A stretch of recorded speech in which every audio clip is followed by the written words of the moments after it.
তাহলে যে কৃত্রিম অন্যায় শেখ হাসিনার ইচ্ছার প্রতিফলন ঘটেছে সেটা প্রমাণিত হয়েছে। সেই ব্যক্তি হাইকোর্টের জজ হয়েছে,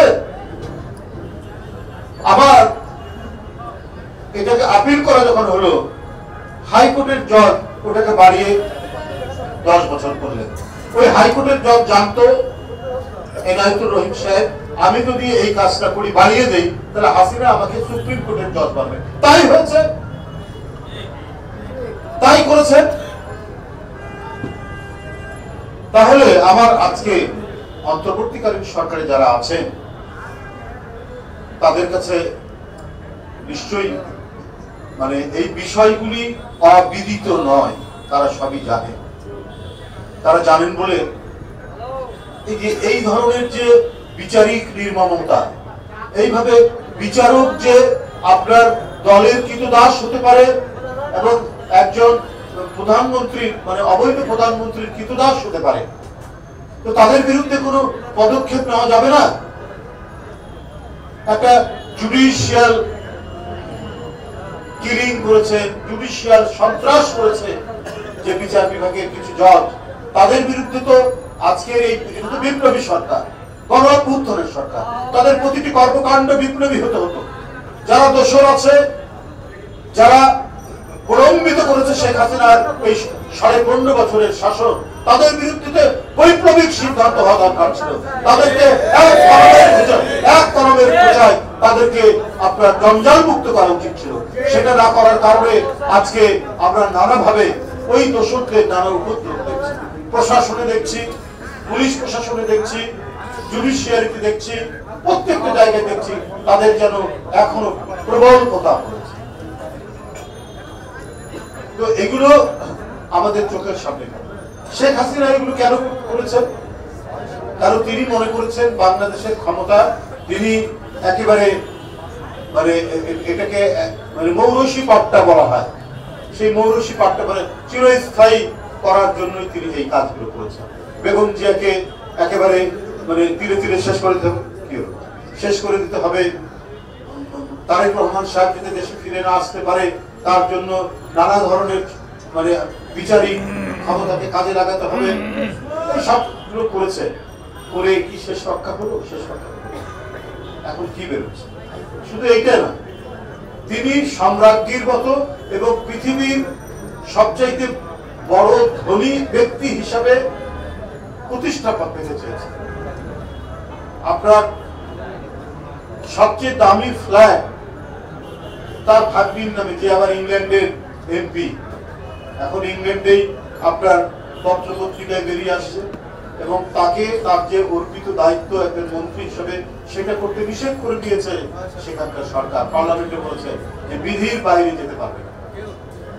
তাকে দিয়েছে, তার ছোট বোনকে দিয়েছে। কে? শেখ হাসিনার ঘনিষ্ঠ ব্যবসায়ী। এবং কোন কোম্পানি কোথা থেকে কি দিয়েছে আজকে সব নাম দিয়েছে।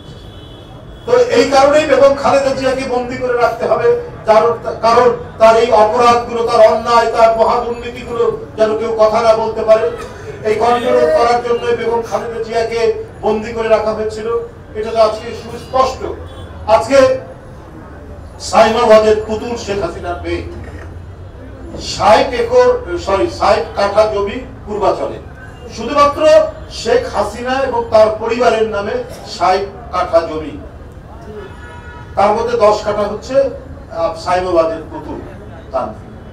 মানে বাংলাদেশের যে কোনো জায়গায় যে কোনো সম্পত্তি যেটা ভালো মনে করেছে, শেখ হাসিনার পছন্দ হয়েছে, সেটাকে সে আত্মসাৎ করেছে একটা কি বলে যে নামমাত্র একটা আইনি কাঠামোর মধ্যে।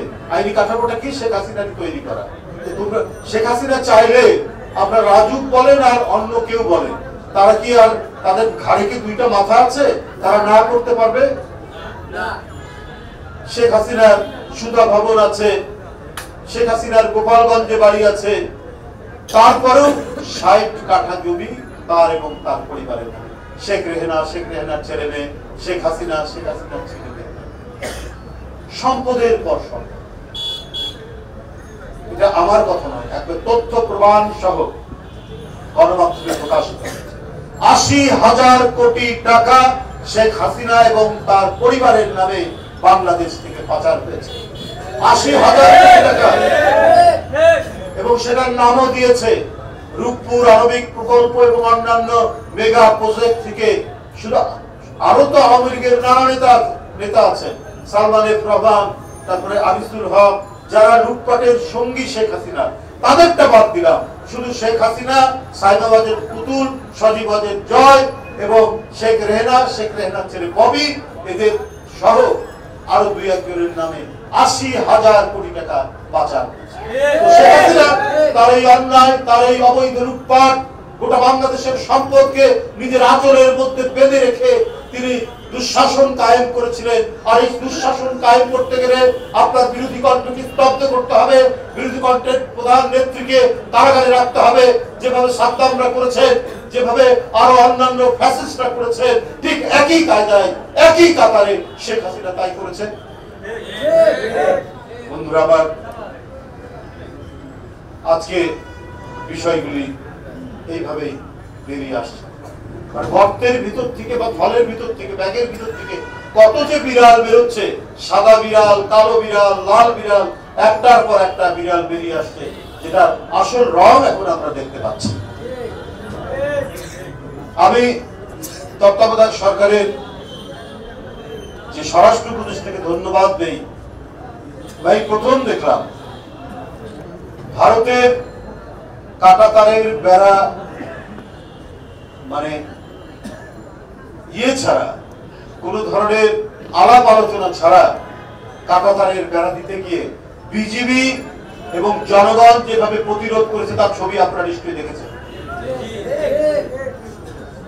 আমি শেখ হাসিনাকেও বলবো এবং শেখ হাসিনার প্রভু যারা রয়েছে তাদেরকেও বলবো যে আপনারা বাংলাদেশকে মনে করেছেন যে বোধহয় ফু দিলে পরেই তারা চলে যাবে। যেদের যে দেশপ্রেম কত তীব্র, কত গভীর, এটা দিল্লির সাউথ ব্লক এটা বিবেচনা করে, তারা চিন্তায় আছে। ওরা মনে করেছে শেখ হাসিনাকে রেখে দিলে তো আমাদের পাপ আছে। কিন্তু যাত্রাবাড়ি, উত্তরা, গাবতলী থেকে লাখে লাখে লোক যে বেরিয়ে এসে শেখ হাসিনাকে বাংলাদেশ থেকে তাড়িয়ে দিতে পারে, এটা ভারতের নীতি নির্ধারকরা বুঝতে পারেনি। তারা আরো বুঝতে পারেনি যে অন্যায় ভাবে শেখ হাসিনা ২০১০ সাল থেকে ২০২৩ সাল পর্যন্ত যেভাবে ভারতকে আপনার যে সুবিধা দিয়েছে, সেই সুবিধার কারণে আপনার অসম যে কাজগুলো করেছে, যেটা দুইটি স্বাধীন দেশের মধ্যে মানে আলাপ আলোচনার ভিত্তিতে যে কাজগুলো করা যায় সেটা না করে জোর করে কাঁটাতারের বেড়া লাগিয়েছে। আপনাদেরকে আমরা বলে রাখি যে ১৬০টি জায়গায় শেখ হাসিনার শুধুমাত্র সুবিধা দেওয়ার কারণে আমাদের সার্বভৌমত্বকে দুর্বল করে সে ১৬০টি জায়গায় কাঁটাতারের বেড়া লাগিয়েছে। আমাদের যে সীমান্ত ৪,০০০ কতশো কিলোমিটার, তার মধ্যে ৩,০০০ সামথিং কিলোমিটার হচ্ছে অলরেডি কাঁটাতারের বেড়া দেওয়া হয়েছে। এখন ৮৫৬ কিলোমিটার জায়গা বাকি আছে, সেখানে কাঁটাতারের বেড়া। আন্তর্জাতিক যে নিয়ম বিধিবিধান এবং দুই দেশের মধ্যে সময়ে সময়ে যে চুক্তি হয়েছে, আলাপ আলোচনা হয়েছে, সেটাও মানছে না যে শূন্য রেখা থেকে ১৫০ গজ দূরের মধ্যে কোনো উন্নয়ন পরিকল্পনা হবে না, হতে গেলেও দুই দেশের মধ্যে আলাপ আলোচনা করতে হবে। সেগুলোর কোনো কিছুই তারা না মেনে কাঁটাতারের বেড়া দেওয়ার চেষ্টা করেছে আপনার লালমনিরহাটে বিভিন্ন জায়গায়। এর জন্য জনগণ যে দাঁড়াতে পারে তাদের দেশে বিজেপির সাথে, বিজেপির প্রতিরোধের সাথে, এই দৃষ্টান্ত শেখ হাসিনার আমলে শেখ হাসিনা করতে দেয়নি। তার ফ্যাসিজম দিয়ে, তার নির্মমতা দিয়ে, তার নির্দয়তা দিয়ে তিনি ভারতের সেবাদার হয়ে কাজ করেছেন। উনি একটা কথা বলতেন যে নিজের দলের লোকদেরকে বলেছেন যে আমার দলের লোকের অনেককে কেনা যায়, শেখ হাসিনাকে কেনা যায়। আরে আপনাকে তো সবার আগে কেনা যায়, ভারত তো আপনাকে সবার আগে কিনেছে। কেনার কারণে আপনি নিজের দেশের স্বাধীনতা, সার্বভৌমত্ব এবং গৌরবকে আপনি পদদলিত করে তাদেরকে অসম কাজ করার সুযোগ সুবিধা দিয়েছেন। যাই হোক বন্ধুরা, আজকে